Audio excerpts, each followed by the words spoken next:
Everything on Earth is energy. Every cell, every atom. Essentially, we're all made of the same cosmic fabric.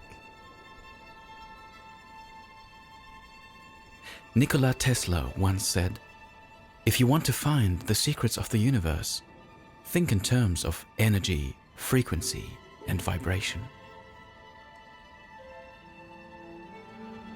That's how it's all connected. A delicate thread weaving through the tapestry of the universe, infusing it with breathtaking beauty, allowing our world to fill with wonder. You can find it everywhere. In a tree, a smile, in the song of a bird, but even in stillness.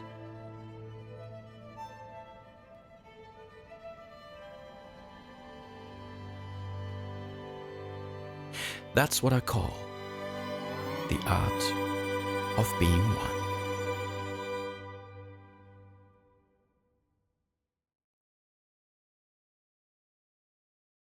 My name is Christina Nellis. I'm 33 years old, a dog mom, married, and live here in Bonn. And I'm a passionate animal communicator. Initially, my professional path led me in a completely different direction.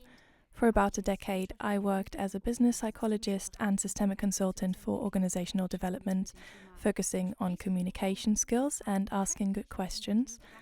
And I never thought that would also be a part of my animal communication focus.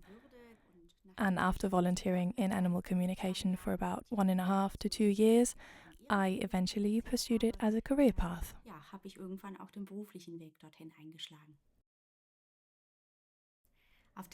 I actually became interested in animal communication after the death of my dog Nala.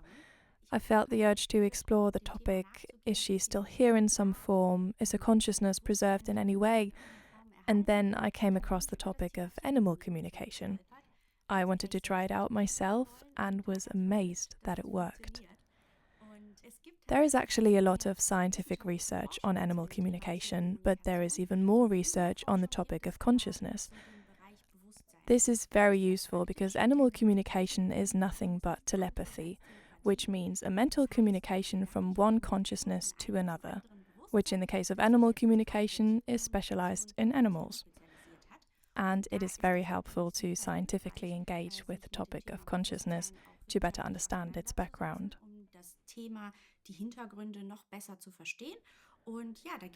There are some renowned researchers who have been working on this topic for decades.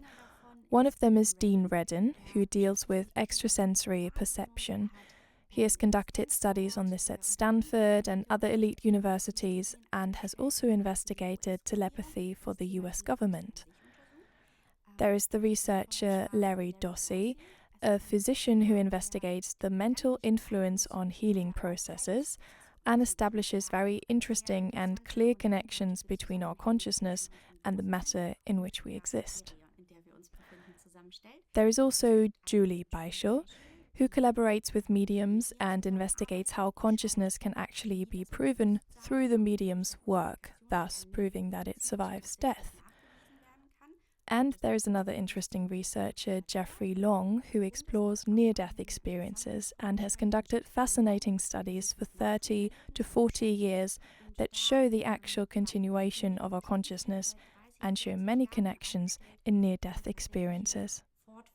Unseres Bewusstseins nachweisen und sehr viele Zusammenhänge in den Nahtoderlebnissen aufzeigen. So if you ask if IIC has been proven by science, I have to tell you that academia is an ongoing dialogue, which contains many different opinions. So I can only speak to you from my personal professional point of view now, which means you will get my interpretation and version of what is going on in these discussions. I can say that some scientists have worked on this, and there are published and ongoing experiments with significant results. Some very clearly so, for example, by Deborah Erickson, and some long-term research projects that are still ongoing. However, there are some issues with repeatability and experimental setups because in animal communication or intuitive interspecies communication, the very phenomenon of intuition is challenging the dominant Western scientific framework as it is defined by Newton and Descartes, in which mind and body are separated and bodies interact according to laws with certain time-space constraints. If we want to know more about phenomena like IIC, we have to question and expand our ways of understanding reality and develop new multi-species research methods. In short, animal communication can be described as non-verbal communication. That means instead of verbally engaging in conversation, I use my thoughts. You can imagine it like a monologue we sometimes have with ourselves, like me when I can't sleep at night. That means instead of engaging in a monologue with myself, I use my thoughts on the dialogue level and then talk to an animal.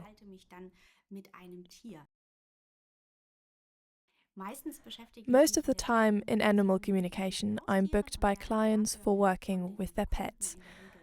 I also sometimes communicate with wild animals and zoo animals, and I'm always fascinated by the messages and great wisdom they have to share with us.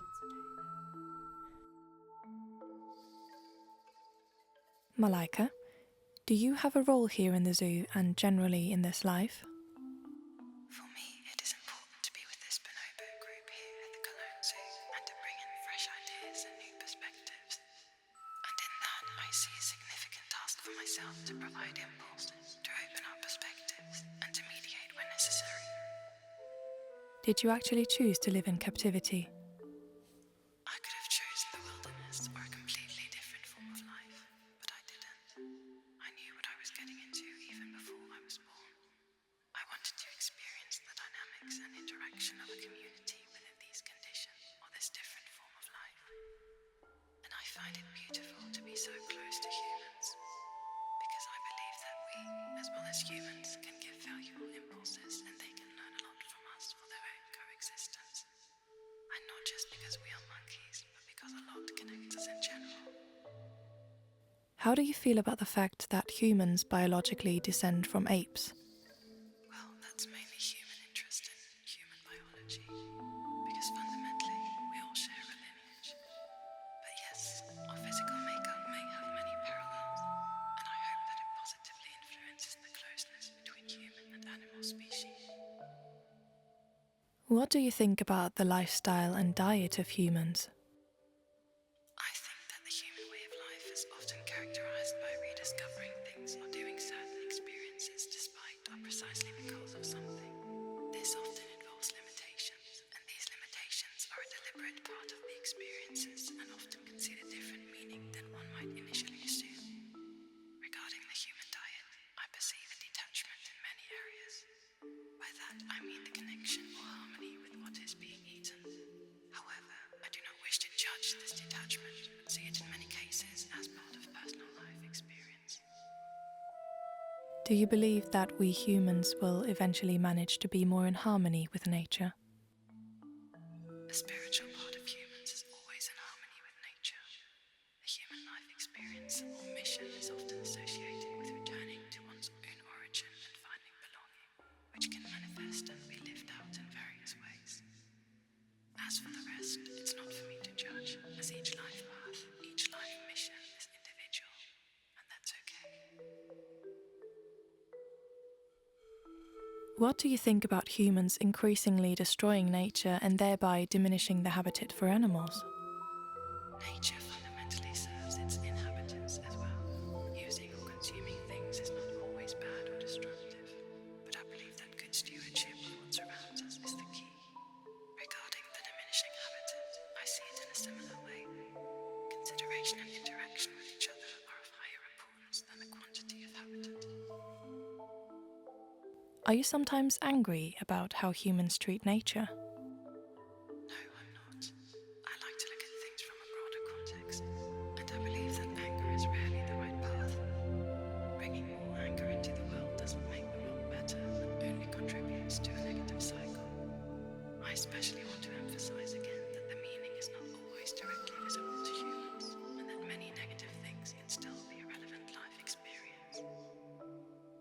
What do you personally like the most, and what tends to bother you? I find it wonderful and enjoy it that people can observe our interaction in the group and take impulses from it. Many of us are proud of the respectful way we treat each other and the serenity to let others be, to come together, but also to be with ourselves, for ourselves. I don't really get angry about anything, but sometimes I would like to sleep a bit longer in the morning. What do you personally think about humans mentioning you in certain proverbs? I find it funny, and it doesn't bother me in which context or with what intention it's said. If it brings our species closer together, then I think all comparisons are fair. Is there anything else you would like to convey to us humans? There is often, although not always, a deeper perspective behind things. Considering this can open entirely new doors.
I often get the question, what is it like? Can you tell when someone is engaged in telepathy? And I can refer to a normal verbal conversation or even a normal inner dialogue. If I were sitting here now and having some thoughts, you wouldn't notice anything unusual about me. And it's similar with animals. That means when an animal engages in telepathic conversation, it behaves as usual. People also wonder if I need to know the animal, if I need a photo, if the animal needs to be brought to me, meaning it needs to be physically close. And to that I can always say that none of that is necessary. It is even better to know as little as possible or to know nothing about the animal beforehand, and also preferably not to have a photo, because my own mind, my thoughts are always active. They chatter away, and it is much nicer to go into such a conversation without preconceptions and let the animal tell me everything from its perspective, and it's nice to pick that up instead of being influenced by a photo. To connect with the chosen animal, I use my intention, meaning I set the intention to speak with a specific animal. And I've had customers from overseas before where I have no photo, no name of the animal. I only know that someone named Ashton booked me and that it's about communicating with her dog. And usually it's enough if I, for example, mentally greet the dog briefly and say, "Hello, dear dog of Ashton," and then I start asking questions. And it can work similarly with wild animals, meaning I don't have to be nearby, but can think of a specific animal or even a whole population and start the conversation.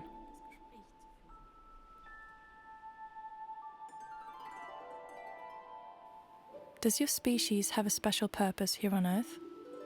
To experience freedom and the forces of nature, to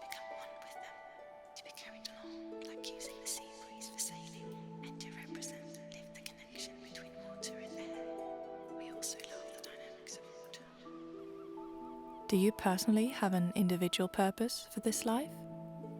To experience and promote closer living with the people here in the region, and to be a part of this diverse community, both in the air and in the water and on land. What would you say about how we humans can find our life's purpose? Everyone has an individual life's purpose, and acknowledging and appreciating that is probably the essential step.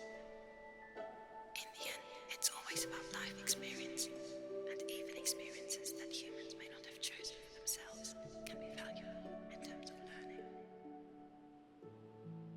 How do you generally perceive your life? Fulfilling and usually very easy, like the wind guiding you. I love experiencing this feeling of freedom while also having my crew as my constant. How do you like to spend your day? I love sailing a lot. It's hard to beat, both by myself and with my crew. And there's always something new to experience in the region. I enjoy watching people go about their day and how they're feeling. I'm not shy about showing myself and cheering people up or getting them out of their thought loops. Food is, of course, also on the agenda, but there's always something new to discover here too.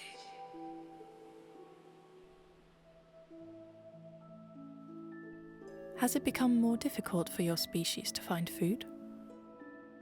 I don't find it difficult, but I would also consider myself quite adaptable. There's usually something to find, if not in the water, then on land. What do you personally think about humans fishing on such a large scale?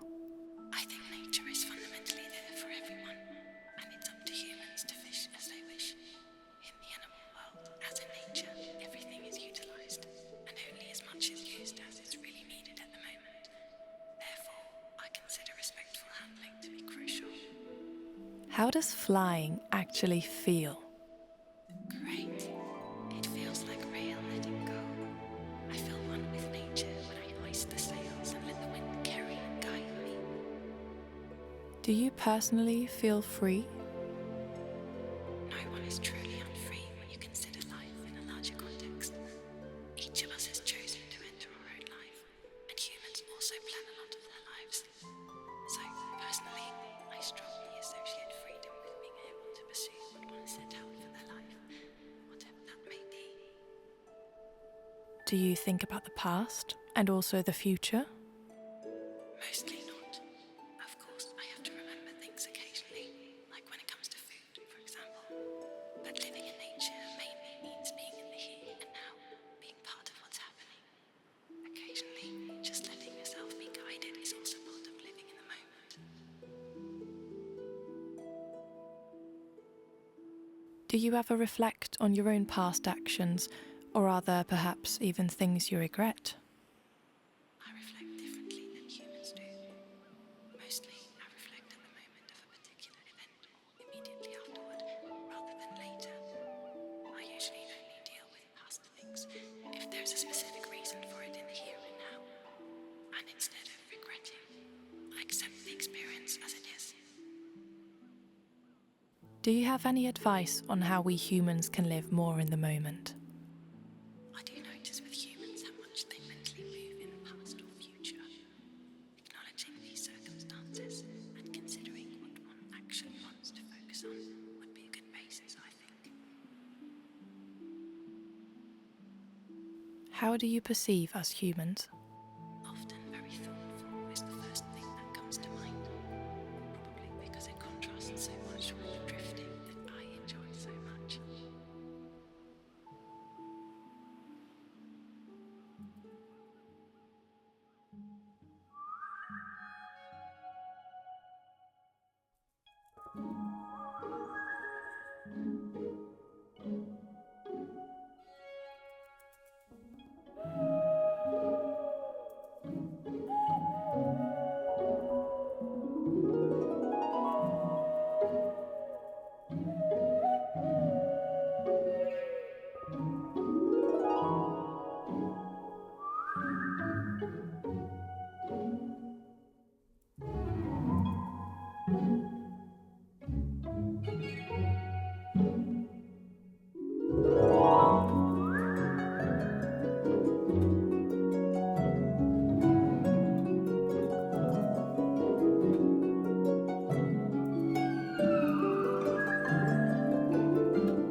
When it comes to the conversation partners in animal communication, that is, the animals, it can simply be compared to verbal conversations.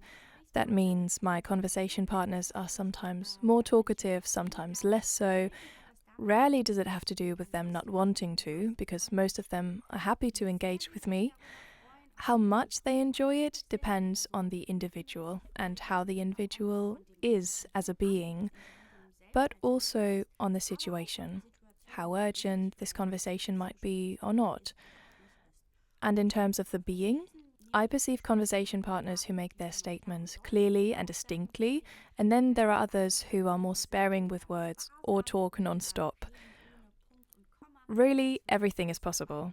You can imagine telepathy just like a verbal conversation. Am Anfang natürlich denkt man, ja, schauen wir mal, ob überhaupt irgendwie was zutrifft oder ob das so allgemein gehalten wird. Aber ich muss sagen, es waren Details dabei, die hätte Christina gar nicht wissen können. Und das hat mich zum einen das war immer so, ich musste schmunzeln, dann ist wieder ein Tränchen gekullert, weil ich so fasziniert war über dieses Kaninchen, was einfach doch so schlau und so kommunikativ auch ist. Und jetzt ist es so, ich weiß, dass sie mich genau versteht und ich weiß ganz genau, dass sie auch mit mir kommuniziert. Und ich glaube einfach, dass die Tiere wirklich mit uns kommunizieren, nur wir vielleicht einfach noch nicht so drauf hören.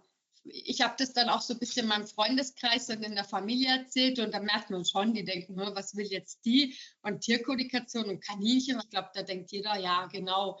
Aber ich merke das ja auch und spüre das, dass mein Kaninchen genauso Gefühle hat und genauso mir Dinge mitteilt.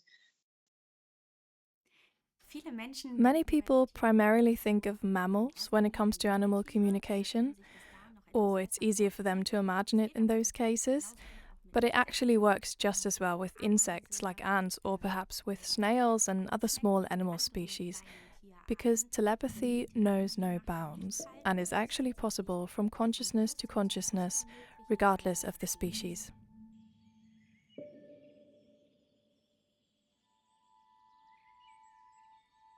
What is your personal life purpose? For me personally, this life is closely linked to living serenity, patience, and trust.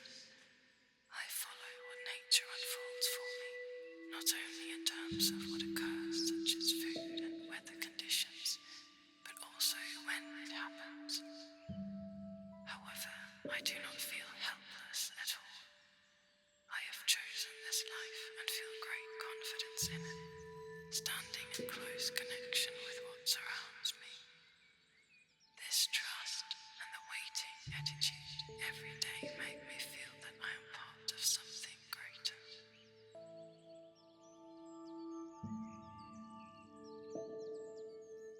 Why do so many people fear your species? I perceive that my species, as well as many types of insects, is heavily laden with symbolic meaning in human society. Often my species is portrayed in a context steeped in fear or associated with characters meant to radiate something evil. Sometimes simply the appearance of our species is connected with something unpleasant or threatening, even to physical death. Most of this I perceive as socially and culturally shaped by humans themselves into this image about us. Ultimately, this prevents people from getting to know us or other life forms better and encountering us without prejudice. Instead, most people harbor a strong aversion or fear towards us.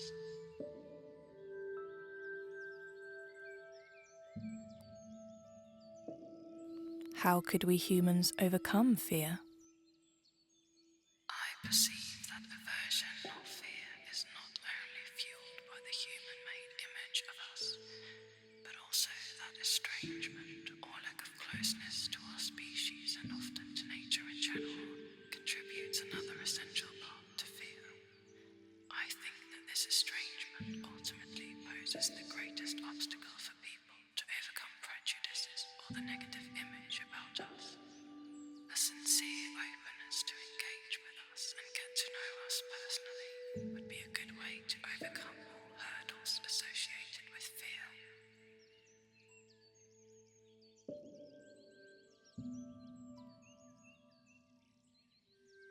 Why do so many people have so little hesitation to kill your species? I also see the estrangement of people from us as an essential factor here. Humans do not feel as connected to us or other species, although all life and all consciousness are always interconnected. Do you personally fear death? No, because none of us are truly ever dead. We merely change our physical form. Would you like to live in harmony with humans? I, and our species in general, have a very positive attitude towards humans, and we would very much like to support people in overcoming their self-created fears and permanently freeing themselves from them. Not only towards us, but also to live without fear in general. Similarly, I would like to share my confidence and trust with all people who are receptive to it and who wish to re-evaluate their attitude towards life. Are you personally interested in other species? Of course, every species has its peculiarities and associated specific life experiences from which I can also learn and benefit. We can all learn so much from each other. Is there any malicious intent in the animal world? No, even if something is declared as evil in human perception, there is actually no malicious intent behind it, and that's the point. It's about our intentions and how we treat each other. Nothing in the animal world happens to intentionally harm or inflict suffering on someone. Of course, there is something like the food chain as labelled by humans, but even this is never associated with malicious intentions, but purely serves a physical purpose, where we mutually serve each other on a physical level. Is the form of consciousness tied to the size of a body? Not at all. I would rather say that our consciousness is often much larger than any physical form we can ever assume, and it cannot be measured or quantified with the human measure of size.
So if you're trying to prove IIC, it would be like trying to prove one type of knowledge in the context of another knowledge system.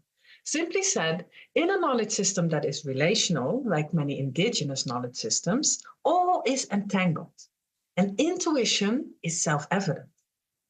It could be subjectively explored, but its objective measurement would be impossible because objectivity cannot exist if observing is not independent but relational. In a Western scientific context, if you're trying to set up an experiment following the rules of mind-body separation and an independent observer, but at the same time are measuring something that defies those rules, it becomes problematic. Because how about you as a researcher observing and thinking and through your setup interfering with the experiment's outcomes, as the whole phenomenon does not exist outside you, but you are part of the constellation? In everyday life, I do encounter a lot of skepticism when people find out that I practice animal communication, and personally, I think that's completely natural. I was skeptical too, and still am in certain areas, so I also like to engage with scientific findings. But when I meet people that are skeptical, then I think that's justified. So I try not to convince or convert anyone, because I have also noticed in myself that for over 30 years I hadn't engaged with the topic of consciousness, death, telepathy or the like, because for me there was a clear trigger. And I actually often experience that there is a specific moment, a specific reason why people begin to explore such topics. It doesn't always have to be death. But in the end, I do think that everything has its justification and there is a right time to engage with certain topics. Nachdem ich dann letzte Woche Freitag meinen Kater habe gehen lassen, mir war das so ein starkes Bedürfnis, das einfach mal auszuprobieren. Ich bin dann auch an die richtige Person gekommen und ja, dann hat sie erstmal die 3 Katzen auch beschrieben und das war der erste Moment, wo ich dachte so, das konnte die doch gar nicht alles wissen, ja? Bei allen 3 Katzen, das, was die da alles dann erzählt hat schon über den Charakter von den Katzen, ja, da habe ich nur noch gestanden so, ja, das sind sie, das sind sie. Speaking of skeptical people, they are an important reason why my work means so much to me. Because being able to address those people who may be skeptical but still want to open themselves up to this possibility, for me, that is always pure fulfillment. To see how this opening pays off and how people consider this possibility, try animal communication, and that makes it tangible and experiential for them, how telepathy works and that it actually works. And the second reason, of course, are the animals themselves, who have my whole heart. Because they usually serve us and enter our lives to be there for us, and then being able to serve them is perhaps the greatest gift and the greatest thank you I can give to them.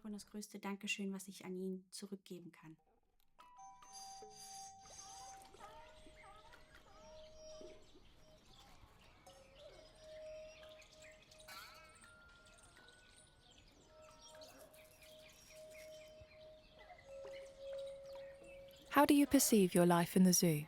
So far, very well. I feel well taken care of and admired. Sometimes I feel the desire to be able to swim long distances, but otherwise I'm personally satisfied. What do you think about animals in captivity? It's a difficult question because you can't generalize the situation for everyone.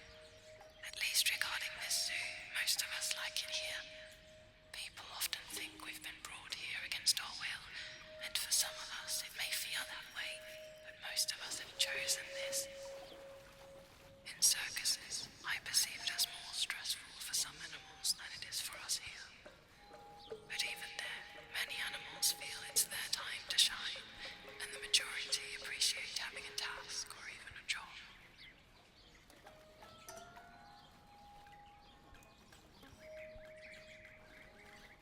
Do you enjoy performing tricks in front of an audience? I enjoy it very much.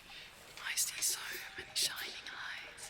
I feel the euphoria flowing through my own body, and I feel how much appreciation and love for us animals living together flows from many visitors, especially from children. I always appreciate seeing so many children among the audience.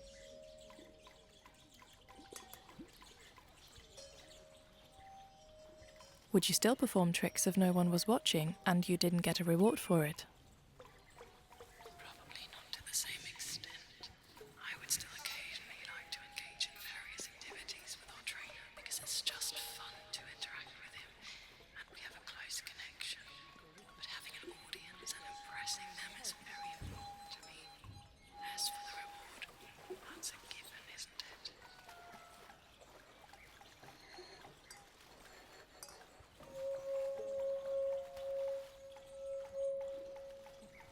What do you think about the relationship between humans and you?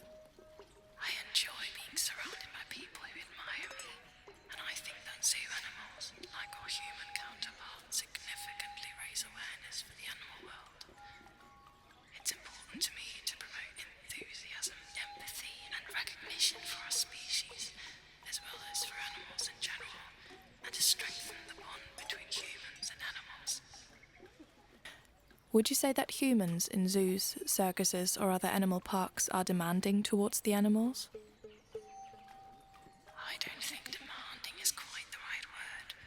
What I perceive more is that humans often underestimate or have difficulty empathizing with us.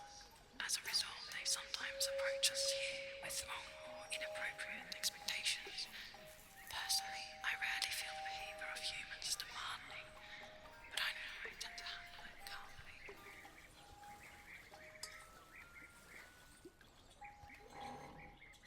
What do you think about the idea that humans believe they can own animals? Do you feel like property? I wouldn't say I see it that way with all humans, but yes, there are still some who have this notion of ownership. I think these people often don't know better, at least not in that moment in life. The higher self of these people, as you call it, usually gives more insight into what the individual is going through at the moment. I think it would do us all good to point fingers at each other's lists, metaphorically speaking, of course. I know I don't have fingers. What do you think is necessary for humans to be in harmony with themselves and nature again? I think to be in harmony with something, you need to have a corresponding closeness to it. That means actually being in nature, regularly being in it if you want to be more in harmony with it. Similarly, being more with and closer to animals, but above all, just being and letting them be, and simply being with oneself without distraction, just being inwardly focused with one's own thoughts. Is there humour in the animal world, or is that more of a human characteristic? Of course. Animals can tease each other very well. Just ask the monkeys. And especially animals that live closely with humans don't miss the chance to tease their people. But it's still something very individual. His character is not just a human thing.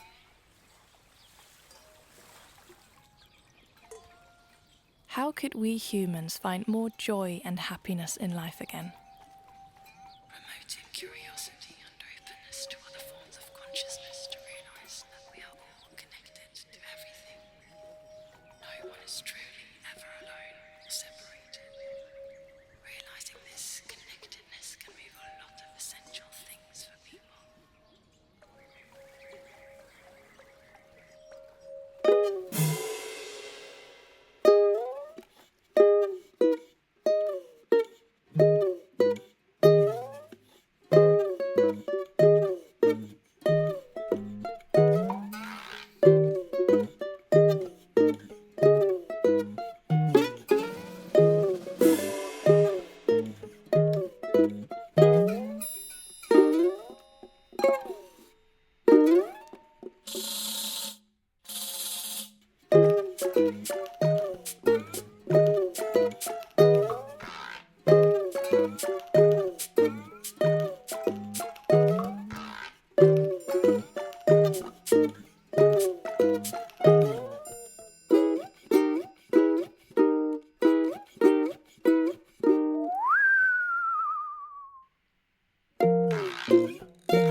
The beauty of animal communication is that theoretically, anyone can do it, because it is nothing but telepathy, and that is a primal, meaning natural form of communication for all of us.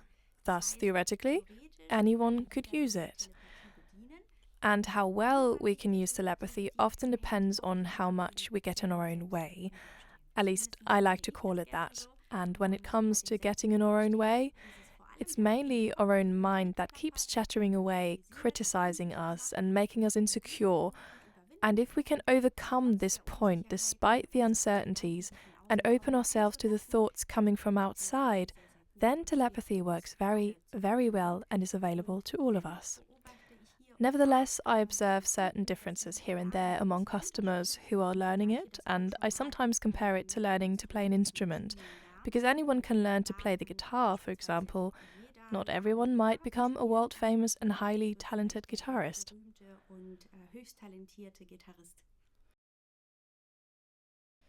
Another exciting thing about animal communication is that this process, telepathy, actually happens for each of us every day.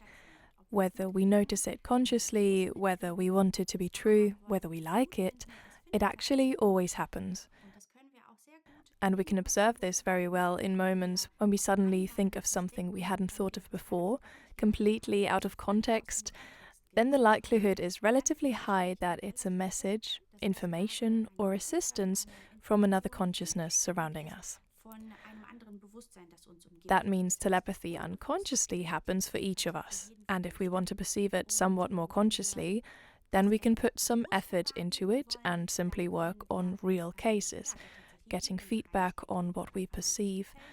If we reflect on it and maybe even have an experienced person with us who supports us and gives us tips about it, then we can become more aware of telepathy and even get better at it.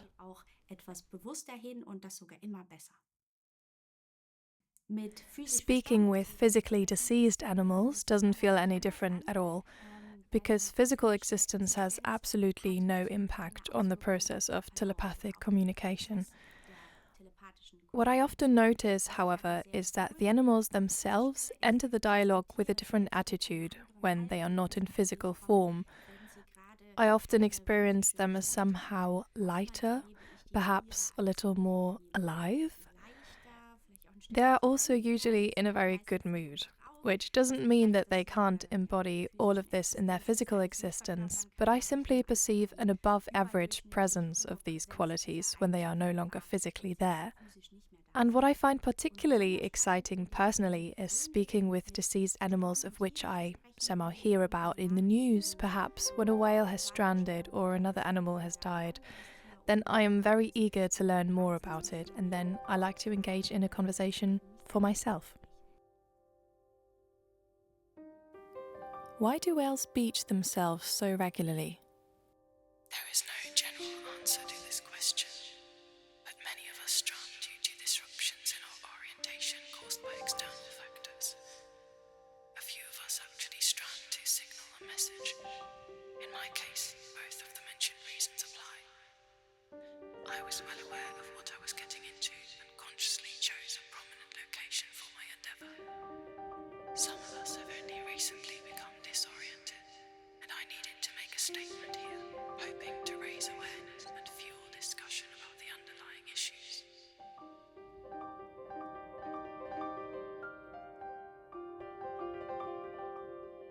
Can humans do anything to prevent whales from beaching? Yes, by raising more awareness about what happens to whales repeatedly and increasing the urgency for a discussion about the underlying issues. Because most people are not aware of how they interfere with our orientation through sound waves. How old did you get, and what does age mean to you personally? From a human perspective, I was middle-aged, but for me personally, physical age has less significance compared to humans. Every stage of physical life has its peculiarities, but fundamentally, physical age does not define the value of life experience. It is the life experiences themselves that matter, and depending on what is personally relevant to us, a specific life experience can mean everything.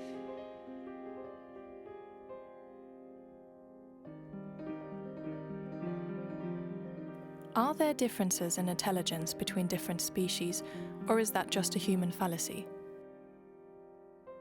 Intelligence is a very human measure that only considers a specific manifestation linked to the body and cannot encompass what our mind or consciousness is actually capable of. I consider a mind as the true source, and every consciousness is part of a larger consciousness that is neither more nor less intelligent, but is linked to different types of experience.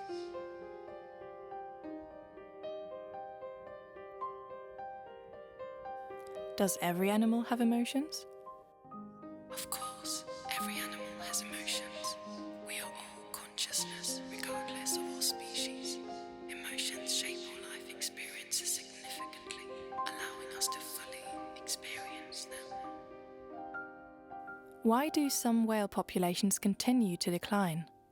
On the one hand, it's the conditions that determine the basis for our physical existence, and on the other hand, an individual consciousness's own choice plays a role in deciding which life experiences and associated physical form to opt for. Are there species that come anew to Earth? Yes, there are, and there will continue to be, as they represent parts of the physical manifestation or development. Many species will also come closer together, but all of this will not diminish the value of life experiences. What is it like to be a whale and live in the water? It is reassuring, peaceful, and allows one to take things as they come. At the same time, one is surrounded by enchanting diversity and boundlessness. Can you feel the pollution of the seas yourself? Yes, I am very aware of how the water is changing. It is noticeable that less consideration is being given to the element of water at the moment. Is there anything humans could do to improve the situation in the seas? Recognize the true value of water. Among other things, what life and what incomparable life experiences it enables. For this, recognition, attention, and engagement are needed. What is your personal mission on Earth? Peace and peaceful coexistence. Our entire species stands for peace, even though this is rarely associated with us. We may be physically large, but we respect all life around us and are peaceful in our social environment. No matter how physically small in comparison to us it may be, and we want to continue to embody and symbolize this.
Personally, I have the vision, albeit a very ambitious one, that telepathy will become even more natural for all of us. Because if one day we all knew that we are connected to everything and everyone, and that we are all part of a greater consciousness, then I believe that we would all be somewhat more considerate, understanding, and perhaps even more loving towards each other. And that is actually a very beautiful vision of the world that I like to hold on to, even though I know it is very ambitious.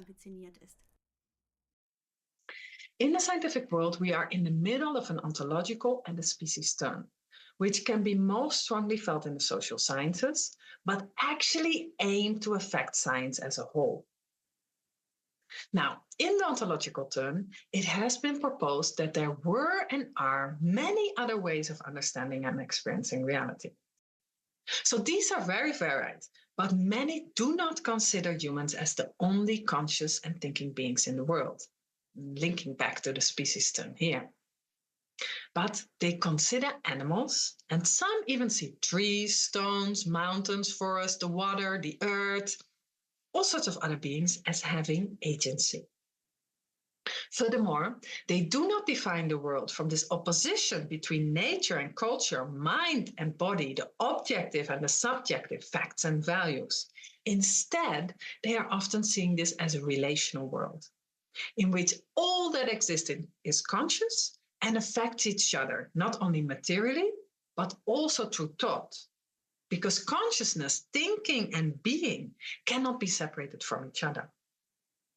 So there is an awareness of how we are entangled with all human and non-human others, and a culture of caring, in which those others are also part of me, and what I think in my heart literally matters. The wind reveals her wounds, but her heart is free out here. Her feet on bare ground, but that she will not fear. The earth that sends her blessings through the beauty of the land. Her life is slowly progressing, but strong she will stand. What if animals are not so different from us? What if they do have feelings, thoughts, unique personalities, and souls? What if they are aware of themselves and we just lost our ability to understand them? It's not my goal to make people believe in things they don't want to believe in. But I hope that at least a tiny spark of the animal's wisdom and love may find its way to your heart and stays there for a little while.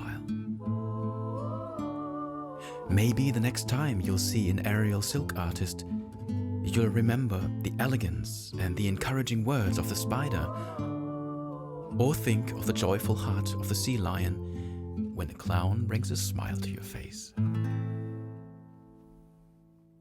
May you hear the whispers within, and may it guide you back to being one.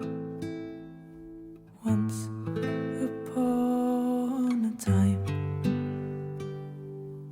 we were all united. We had all our hearts at the same place. Once upon a time, we were all connected. We had all our minds at the same place. Once upon a time, we were all aligned. We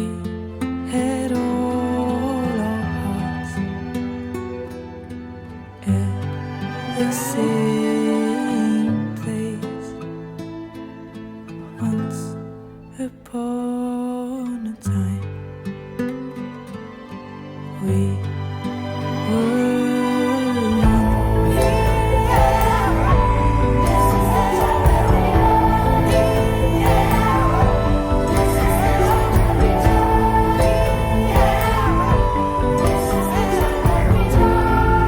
we walk together, do we stand together?